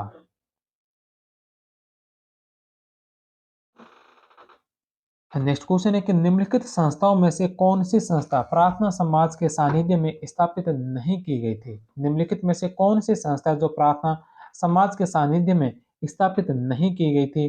दक्कन शिक्षा सभा, डिप्रेस्ड क्लासेज मिशन और सोशल सर्विस लीग। ये तीनों है जो प्रार्थना समाज के सानिध्य में स्थापित की गई थी। All India women conference, all India women conference है जो इसके प्रार्थना समाज के अंतर्गत इसकी स्थापना नहीं हुई थी। प्रार्थना समाज के सानिध्य में Deccan education society, depressed class mission और सोशल सर्विस लीग की स्थापना हुई थी। नेक्स्ट क्वेश्चन है, बंगाल विभाजन से संबंधित घटनाओं को सुमेलित कीजिए। बंगाल विभाजन से संबंधित घटनाएं, एक तरफ घटनाएं दे रखी है और सामने उनका तिथि दे रखी है। सबसे पहले बंगाल विभाजन की घोषणा की गई। बंगाल विभाजन की घोषणा कब की गई थी? तो बंगाल विभाजन की घोषणा हुई थी 19 जुलाई 1905 को। एक में तीन। दूसरे नंबर पर है बहिष्कार प्रस्ताव पारित किया गया। बहिष्कार प्रस्ताव पारित हुआ था 7 अगस्त 1905 को। तीसरे नंबर पर है बंगाल विभाजन। बंगाल विभाजन हुआ था 16 अक्टूबर 1905 को और बारिशाल सम्मेलन आयोजित किया गया था अप्रैल 1906 में। बारिशाल सम्मेलन जो अप्रैल 1906 के अंदर। तो इसमें बंगाल विभाजन की घोषणा 19 जुलाई 1905 को, बहिष्कार प्रस्ताव पारित किया था 7 अगस्त 1905 को, बंगाल विभाजन लागू हुआ था 16 अक्टूबर 1905 को और बारिशाल सम्मेलन आयोजित हुआ अप्रैल 1906 के अंदर। 3, 2, 4 और 1। दो नंबर ऑप्शन। 19 जुलाई 1905 को बंगाल विभाजन की घोषणा, 16 अक्टूबर को बंगाल विभाजन लागू, 7 अगस्त 1905 को बहिष्कार प्रस्ताव पारित और अप्रैल 1906 में बारिशाल सम्मेलन। नेक्स्ट क्वेश्चन है, स्वदेशी आंदोलन से संबंधित निम्नलिखित में से कौन सा कथन सही नहीं है? स्वदेशी आंदोलन से संबंधित निम्नलिखित में से कौन सा कथन है जो सही नहीं है? पहला है कि लाला लाजपत राय ने पंजाब में इस आंदोलन का नेतृत्व किया था, तो ये सही है। सैयद हैदर रजा ने दिल्ली में इसका नेतृत्व किया। चिदम्बरम पिल्ले ने मद्रास में इसका नेतृत्व किया और ढाका के नवाब सलीमुल्लाह ने आंदोलन का नेतृत्व किया। ढाका जो नवाब सलीमुल्लाह है, इन्होंने इस स्वदेशी आंदोलन का समर्थन नहीं किया था, बल्कि इन्होंने बंगाल विभाजन का समर्थन किया था। सलीमुल्लाह जो है, नवाब सलीमुल्लाह ढाका के, इन्होंने बंगाल विभाजन का समर्थन किया था, ना कि स्वदेशी आंदोलन का। तो 4 नंबर ऑप्शन इसका गलत होगा। ढाका के नवाब सलीमुल्लाह ने बंगाल विभाजन का समर्थन किया क्योंकि इससे पूर्वी बंगाल में मुसलमानों का बहुमत होगा। नेक्स्ट क्वेश्चन है, दो सूचियों को सम्मिलित कीजिए। पहली सूची के अंदर समिति या सभाओं दे रखे हैं और सामने उनसे संबंधित व्यक्तियों के नाम दे रखे हैं। तो कौन से व्यक्ति किस सभा से संबंधित थे? सबसे पहले नंबर पर है स्वदेशी बांधव समिति। स्वदेशी बांधव समिति से संबंधित इसमें कौन है? अश्विनी कुमार दत्त। दूसरे नंबर पर है डोन सोसाइटी। डोन सोसाइटी से संबंधित है सतीश चंद्र मुखर्जी। तीसरे नंबर पर है Anti Circular Society. Anti Circular Society Krishna Kumar Mitra. और चौथे नंबर पर है Bengal Chemical Swadeshi Store. Bengal Chemical Swadeshi Store PC Ray. दो, चार, एक और तीन। दो number option. Swadesh Bandhab Samiti Ashwini Kumar Dutt. Dawn Society Satish Chandra Mukherjee. Anti Circular Society Krishna Kumar Mitra. और Bengal Chemical Swadeshi Store PC Ray. Next question है बाल गंगाधर तिलक द्वारा अप्रैल 1916 में बाल गंगाधर तिलक के द्वारा अप्रैल 1916 में स्थापित इंडियन होम रूल लीग के अध्यक्ष कौन थे? इंडियन होम रूल लीग के अध्यक्ष कौन थे? Joseph Baptista. एक नंबर ऑप्शन। तिलक ने अप्रैल 1916 में बेलगांव में भारतीय होम रूल की स्थापना की। जोसेफ बैप्टिस्टा को अध्यक्ष बनाया तथा एन सी केलकर को सचिव नियुक्त किया। नेक्स्ट क्वेश्चन है निम्न कथनों में से कौन से कथन सही है? पहला कि ईस्ट इंडिया एसोसिएशन की स्थापना दादा भाई नौरोजी ने 1866 में लंदन में की थी, तो यह सही है। ईस्ट इंडिया एसोसिएशन का उद्देश्य ब्रिटिश राजनीतिज्ञों को भारत के कल्याण के लिए प्रभावित करना था, तो दोनों ही ऑप्शन इसमें सही होंगे। तीन नंबर ऑप्शन। 1866 में दादा भाई नौरोजी के द्वारा ईस्ट इंडिया एसोसिएशन की स्थापना की गई। इस संगठन का मुख्य उद्देश्य भारतीय प्रश्नों पर विचार करना तथा ब्रिटिश राजनीतिज्ञों को भारत को कल्याण के लिए प्रभावित करना था।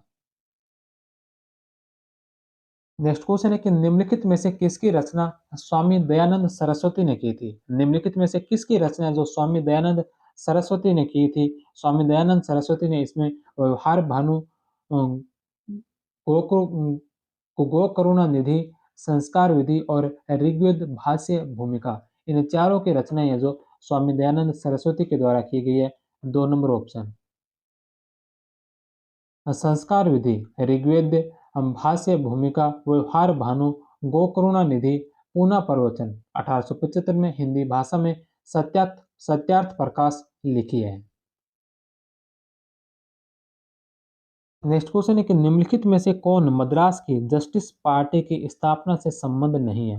निम्नलिखित में से कौन मद्रास की जस्टिस पार्टी से की स्थापना से संबंध नहीं है? तो मद्रास की जस्टिस पार्टी से स्थापना से संस्थापक जो सदस्य है उनमें सी ए एन मुदालियर है, टी एम नायर है और पी त्यागराज है। कुमारन आसन इससे संबंधित नहीं है। मद्रास में बड़ी जातियों में मद्रास में बड़ी जातियों में मंझोली जातियों के हितों के संघर्ष हेतु C M Mudaliar, T M Nair, P Tyagaraja ने मिलकर जस्टिस पार्टी का गठन किया था। नेक्स्ट क्वेश्चन है वायकोम सत्याग्रह के बारे में कौन से कथन सही है? वायकोम सत्याग्रह से संबंधित कौन से कथन है जो इसमें से सही कथन है? पहला कि मंदिर के द्वार निम्न जातियों के खुलवाने हेतु आरंभ किया गया था। वायकोम सत्याग्रह जो मंदिर के द्वार निम्न जातियों के हेतु निम्न जातियों के लिए खुलवाने के लिए आरंभ किया गया था। 1925 में गांधी जी ने इस सत्याग्रह में भाग लिया था, तो दोनों ही ऑप्शन है जो इसमें सही होंगे। चार नंबर ऑप्शन। सी रमन पिल्लई ने अछूत जातियों के लिए मंदिर खुलवाने की मांग से इस सत्याग्रह को आरंभ किया। बाद में नारायण गुरु, टी माधवन, पी पिल्लई भी साथ हो गए। 1925 में गांधी जी ने भी इस सत्याग्रह में भाग लिया था। नेक्स्ट क्वेश्चन है भारतीय राष्ट्रीय कांग्रेस का गठन होने के बाद किसने कहा था? भारतीय राष्ट्रीय कांग्रेस का गठन होने के बाद किसने कहा था कि कांग्रेस केवल विशिष्ट वर्ग के सूक्ष्म जनसंख्या का ही प्रतिनिधित्व करती है? भारतीय राष्ट्रीय कांग्रेस के गठन होने के बाद किसने कहा था कि कांग्रेस केवल विशिष्ट वर्ग के सूक्ष्म जनसंख्या का ही प्रतिनिधित्व करती है? तो यह बात कही थी लॉर्ड डफरिन ने। तत्कालीन वायसराय लॉर्ड डफरिन ने कांग्रेस के संदर्भ में कहा कि वह जनता के उस वर्ग का प्रतिनिधित्व करती है जिसकी संख्या सूक्ष्म है। नेक्स्ट क्वेश्चन है कि भारतीय राष्ट्रीय कांग्रेस के प्रथम चरण, भारतीय राष्ट्रीय कांग्रेस के प्रथम चरण 1885 से 1905 की विचारधारा के संबंध में कौन सा कथन असत्य है? भारतीय राष्ट्रीय कांग्रेस के प्रथम चरण 1885 से 1905 की विचारधारा के संबंध में कौन सा कथन है जो इसमें असत्य कथन है? पहला कि उदारवादियों का राष्ट्रीय संघर्ष संवैधानिक था। उदारवादियों का जो राष्ट्रीय संघर्ष है संवैधानिक था। उदारवादी दृष्टि का मुख्य पक्ष था भारत में गैर ब्रिटिश शासन के विचार का राजनीतिक प्रचार प्रसार करना। उदारवादियों ने अपने संघर्ष में जन संगठन का दृष्टिकोण अपनाया। तो इन्होंने जन संगठन यानी कि जनता का जो इसमें समर्थन जनता का इसमें समर्थन नहीं लिया था, जन संगठन का दृष्टिकोण नहीं अपनाया था। 3 नंबर ऑप्शन इसका गलत होगा। चौथा ऑप्शन है कि उदारवादी ब्रिटिश भारत के लिए एक ईश्वरीय वरदान समझते थे। तो 4 भी इसमें सही है। 3 नंबर इसका असत्य होगा। उदारवादियों ने अंग्रेजों के विरुद्ध व्यापक आंदोलन चलाने के लिए जनता को राष्ट्रीय संघर्ष में शामिल नहीं किया था। नेक्स्ट क्वेश्चन है कि निम्नलिखित युग्मों में से कौन सा सुमेलित नहीं है? एक तरफ कांग्रेस अधिवेशन दे रखे हैं और सामने उनके अध्यक्षों के नाम दे रखे हैं। सबसे पहले नंबर पर 1885 में जो बम्बई अधिवेशन हुआ था, इसकी अध्यक्षता व्योमेश चंद्र बनर्जी के द्वारा की गई। दूसरे 1887 में के मद्रास अधिवेशन की अध्यक्षता बदरुद्दीन तैयबजी के द्वारा की गई। 1888 के इलाहाबाद अधिवेशन की स्थापना जॉर्ज यूले के द्वारा की गई और 1890 के कलकत्ता अधिवेशन की अध्यक्षता दादा भाई नौरोजी के द्वारा नहीं की गई थी। 1890 का जो कलकत्ता का अधिवेशन हुआ था, इसकी अध्यक्षता की गई थी फिरोज शाह मेहता के द्वारा। 4 नंबर ऑप्शन इसका गलत होगा। 1890 का कलकत्ता अधिवेशन फिरोज शाह मेहता की अध्यक्षता में हुआ। इसी अधिवेशन में भारत की प्रथम स्नातक महिला कादम्बिनी गांगुली ने संबोधित किया था। नेक्स्ट क्वेश्चन है कि निम्न युगों में से कौन से सुमेलित है? कौन से सुमेलित है? पहला कि 1906 का कलकत्ता अधिवेशन। 1906 का कलकत्ता अधिवेशन में स्वराज को कांग्रेस का लक्ष्य बनाया गया। 1906 के कलकत्ता अधिवेशन में स्वराज को कांग्रेस का लक्ष्य बनाया गया। 1907 का सूरत अधिवेशन। 1907 के सूरत अधिवेशन में कांग्रेस का विभाजन हुआ था। 1911 का कलकत्ता अधिवेशन में पहली बार राष्ट्रगान जन गण मन गाया गया था और 1917 के कलकत्ता अधिवेशन में एनी बेसेंट ने कांग्रेस की प्रथम महिला अध्यक्ष बनी। कांग्रेस के प्रथम महिला अध्यक्ष एनी बेसेंट ने 1917 के कलकत्ता अधिवेशन में अध्यक्षता की थी। तो चारों ही ऑप्शन इसके सही है। 4 नंबर ऑप्शन। नेक्स्ट क्वेश्चन है कि 1907 में स्थापित Indian society of oriental art 1907 में स्थापित Indian society of oriental art से छात्रवृत्ति पाने वाले प्रथम चित्रकार कौन थे? Nandlal Bose. 2 number option. Indian society of oriental art से छात्रवृत्ति पाने वाले प्रथम चित्रकार नंदलाल बोस थे।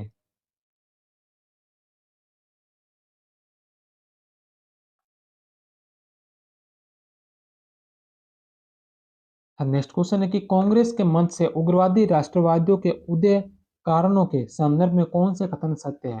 कांग्रेस मंच से उग्रवादी राष्ट्रवादियों के उदय के कारणों के संबंध में कौन से कथन है जो सही है? पहला, तत्कालीन संगठित सार्वजनिक जीवन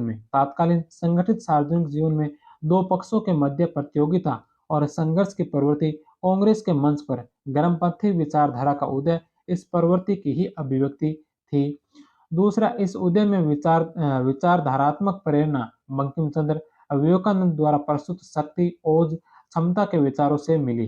तो दोनों ही ऑप्शन है जो इसके सही है। दोनों ऑप्शन सही। 3 नंबर ऑप्शन।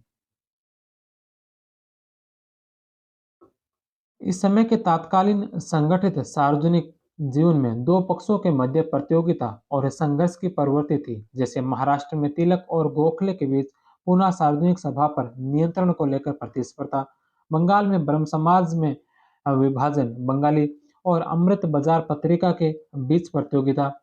इस उदय में एक विचारधारात्मक प्रेरणा भी थी जिसका निर्माण शक्ति ओज और क्षमता के विचारों से हुआ। इसका प्रस्तुतिकरण बंकिम चंद्र और विवेकानंद जैसे व्यक्तियों के द्वारा हुआ था।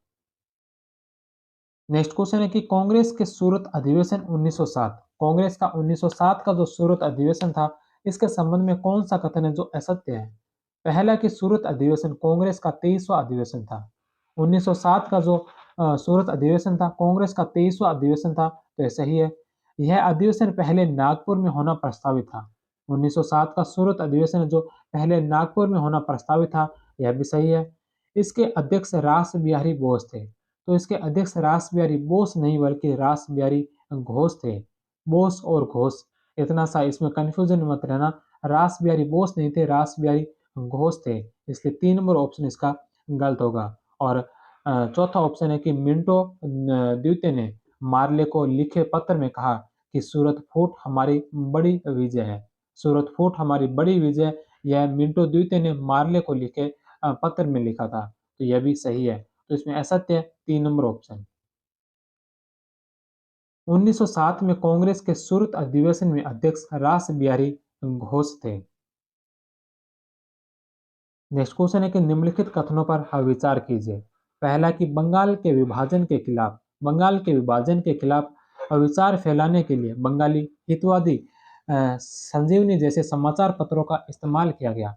बंगाल के विभाजन के खिलाफ विचार फैलाने के लिए बंगाली हितवादी संजीवनी जैसे समाचार पत्रों का इस्तेमाल किया गया, तो यह सही है। रविंद्रनाथ टैगोर ने विभाजन दिवस को राखी बंधन दिवस मनाने का आह्वान किया था। अरविंद घोष ने वंदे मातरम पत्र के संपादक थे। अरविंद घोष है जो वंदे मातरम पत्र के संपादक थे। तो इसमें तीनों ही ऑप्शन है जो सही है। 1, 2 और 3, 2 नंबर ऑप्शन।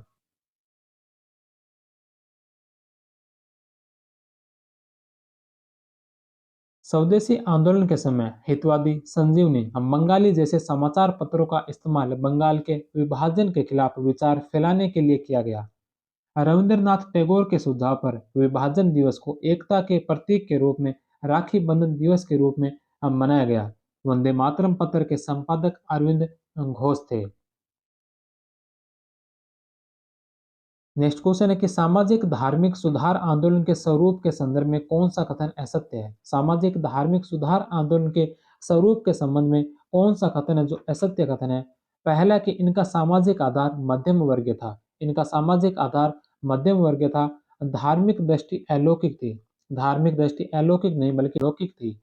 2 नंबर ऑप्शन गलत है। सुधार आंदोलन में आधुनिकीकरण की दृष्टि थी। सुधार आंदोलन में आधुनिकीकरण की दृष्टि थी, न कि पश्चिमीकरण की। तो तीसरा ऑप्शन भी सत्य है। आंदोलन में सामान्य तौर पर तर्क और विवेक की दृष्टि थी। आंदोलन में सामान्य तौर पर तर्क और विवेक की दृष्टि थी। 4 नंबर ऑप्शन भी सही है। असत्य होगा 2 नंबर ऑप्शन। सामाजिक धार्मिक सुधार आंदोलन की धार्मिक दृष्टि लौकिक थी। आंदोलन में आत्मा, परमात्मा, मोक्ष जैसे मुद्दे नहीं उठाए गए थे। नेक्स्ट क्वेश्चन है कि एनी बेसेंट के संबंध में कौन सा कथन असत्य है? एनी बेसेंट के बारे में कौन सा कथन असत्य कथन है? पहला कि 1893 में भारत आई। एनी बेसेंट है जो 1893 में भारत आई थी।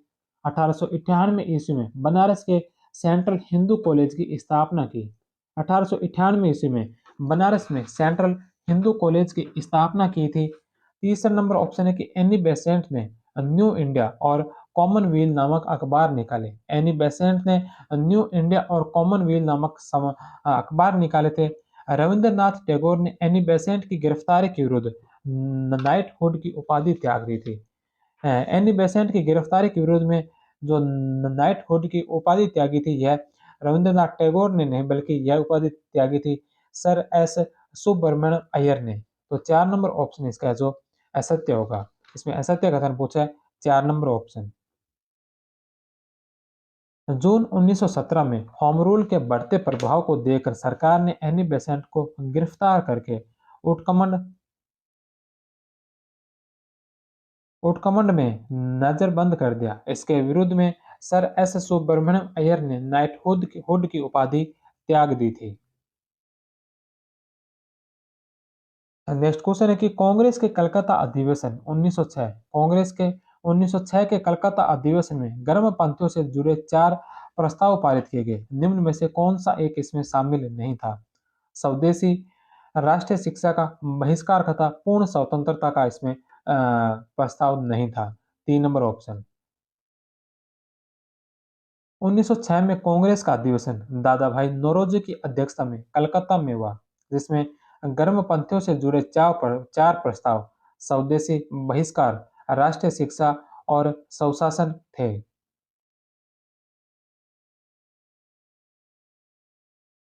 नेक्स्ट क्वेश्चन है, स्वदेशी आंदोलन के संबंध में कौन सा कथन सत्य है? स्वदेशी आंदोलन के बारे में कौन सा कथन है जो इसमें से सही कथन है? पहला, राष्ट्रीय शिक्षा को बढ़ावा देने के लिए, राष्ट्रीय शिक्षा को बढ़ावा देने के लिए बंगाल नेशनल कॉलेज की स्थापना की गई। बंगाल नेशनल कॉलेज की स्थापना राष्ट्रीय शिक्षा को बढ़ावा देने के लिए स्वदेशी आंदोलन के दौरान इसकी स्थापना हुई थी, तो यह सही है। बंगाल नेशनल कॉलेज के प्रथम आचार्य अरविंद घोष थे। तो दोनों ही ऑप्शन है जो इसमें सही है। अगस्त 1906 में कलकत्ता में बंगाल नेशनल कॉलेज की स्थापना की, जिसके प्रथम प्रिंसिपल अरविंद घोष तथा अधीक्षक सतीश चंद्र मुखर्जी थे। नेक्स्ट क्वेश्चन है, भारतीय राष्ट्रीय कांग्रेस के प्रथम अधिवेशन के बारे में निम्नलिखित कथनों पर विचार कीजिए। भारतीय राष्ट्रीय कांग्रेस के जो प्रथम अधिवेशन है, इसके बारे में निम्नलिखित कथनों पर है जो विचार कीजिए। इसमें पहला कि आईएनसी भारतीय राष्ट्रीय कांग्रेस के प्रथम अध्यक्ष डब्ल्यू सी बनर्जी थे, तो इसके प्रथम अध्यक्ष जो डब्ल्यू सी बनर्जी थे, तो यह सही है। दूसरा, सुरेंद्रनाथ बनर्जी इस अधिवेशन में नहीं थे। जो पहला अधिवेशन हुआ था इसमें सुरेंद्रनाथ बनर्जी नहीं थे, तो दूसरा ऑप्शन भी इसमें सही है। तीसरा ऑप्शन है कि प्रथम अधिवेशन में 72 प्रतिनिधियों ने भाग लिया था। पहले अधिवेशन में 72 प्रतिनिधियों ने भाग लिया, तीसरा ऑप्शन भी इसमें सही है।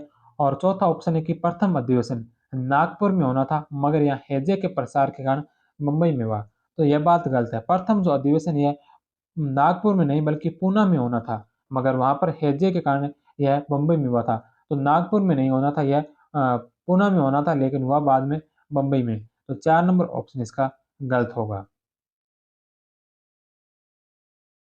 नेक्स्ट क्वेश्चन है कि निम्नलिखित कथनों में से कौन सा कथन असत्य है? निम्नलिखित कथनों में से कौन सा कथन असत्य है? पहला कि नारायण गुरु ने मद्रास में कूड़ी अरासू नामक तमिल साप्ताहिक पत्रिका निकाली। नारायण गुरु ने मद्रास में कूड़ी अरासू नामक तमिल साप्ताहिक पत्रिका निकाली थी। तो यह जो कूड़ी अरासू नामक तमिल साप्ताहिक पत्रिका निकाली थी, यह जो पत्रिका निकाली थी नारायण गुरु के द्वारा नहीं बल्कि ईवी रामास्वामी नायकर के द्वारा निकाली गई थी। 1 नंबर ऑप्शन इसमें गलत है। दूसरा, नारायण गुरु व कुमारन आसन ने श्री नारायण धर्म पीर पालन योगम की स्थापना की। श्री नारायण धर्म पीर पालन योगम की स्थापना नारायण गुरु और कुमारन आसन के द्वारा की गई। 2 नंबर ऑप्शन सही है, केवल 2। कोड़ी अरासू पत्रिका ईवी रामास्वामी नायकर के द्वारा निकाली गई थी। तो यह था आज का टेस्ट, जिसमें 100 प्रश्न थे। इसके पश्चात हम जो कल 14 नंबर टेस्ट करेंगे, उसमें हम पढ़ेंगे गांधी जी का युग, गांधी जी एवं राष्ट्रीय आंदोलन। इसमें जवाहरलाल नेहरू, सुभाष चंद्र बोस, मौलाना आजाद, वल्लभ भाई पटेल, सी राजगोपालाचारी, राजेंद्र प्रसाद, भीमराव अम्बेडकर की भारतीय राष्ट्रीय आंदोलन में भूमिका और योगदान। तो मिलते हैं हम कल के 14 नंबर टेस्ट में। तब तक आप सभी का बहुत बहुत धन्यवाद। जय हिंद, वंदे मातरम।